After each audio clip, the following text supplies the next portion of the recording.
chemical weapons and other war crimes, as well as murder, systematic torture, and enforced disappearances. Keir Simmons has the newest information for us.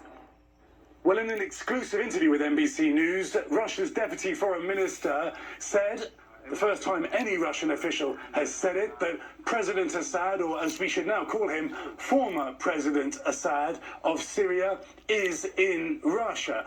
When we pressed him on whether Russia would be prepared to send President Assad to the International Criminal Court, he said Russia is not party to that court. Of course, the International Criminal Court also has an arrest warrant for President Putin of Russia, as well as Prime Minister Netanyahu of Israel. That arrest warrant rejected by Israel and by the United States. Sergei Rabkov said that Russia, in protecting President Assad, is doing what is right. That is a message to autocrats around the world.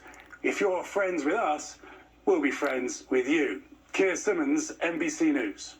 Speaking of Russia, U.S. intelligence assessment has concluded that Russia may use its lethal new intermediate-range ballistic missile against Ukraine again in, quote, coming days. But the missile is seen by U.S. officials more as an attempt at intimidating and then a game changer on the battlefield with Ukraine.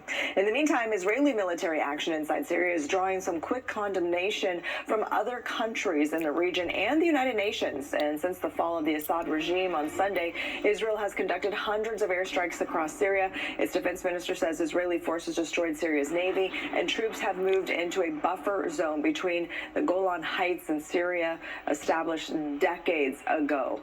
The UN, along with Egypt, Jordan, and Saudi Arabia, are condemning the incursion.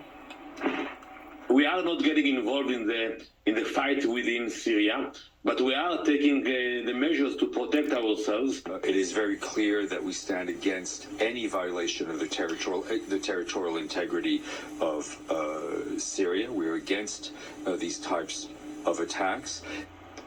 State Department said the U.S. would speak privately with Israel, a key U.S. ally, about its actions in Syria before commenting on its actions publicly.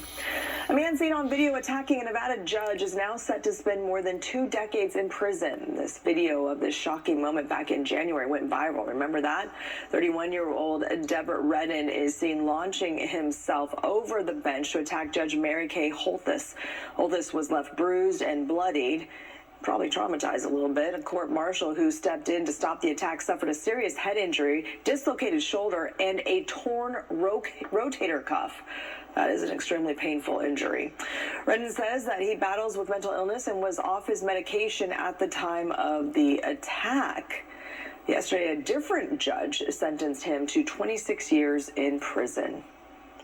A burglary at the homes of Bengals quarterback Joe Burrow has investigators warning of a pattern seeming to target professional athletes across the Midwest, including Chiefs stars Patrick Mahomes and Travis Kelce, whose homes were broken into in October.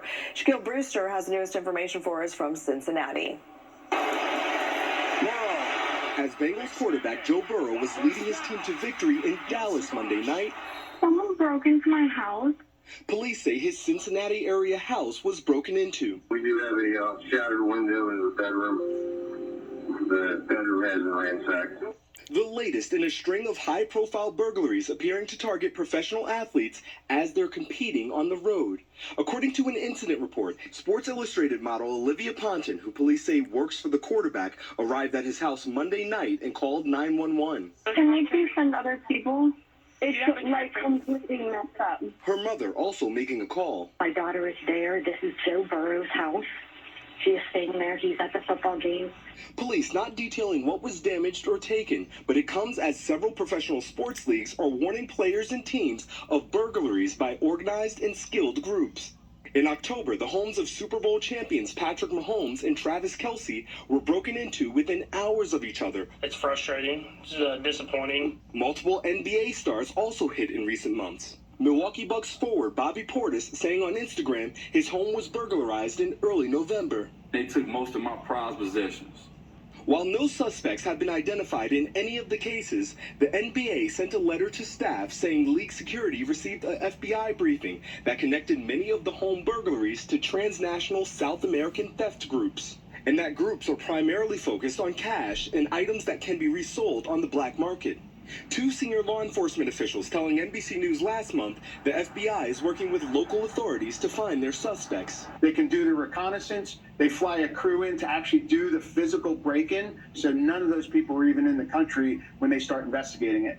The NFL's memo suggesting that athletes always activate their home security systems and avoid posting expensive items on social media, as investigators work to track down the suspects before the next away game heist. In other news this afternoon, Albertsons is giving up on its merger with Kroger and suing the grocery giant. The decision comes a day after that merger was rejected in two courts. A federal judge in Oregon ruled that the $25 billion agreement would limit competition and hurt customers ultimately. Well, now Albertsons is suing Kroger, saying that it didn't do enough to secure regulatory approval of the agreement.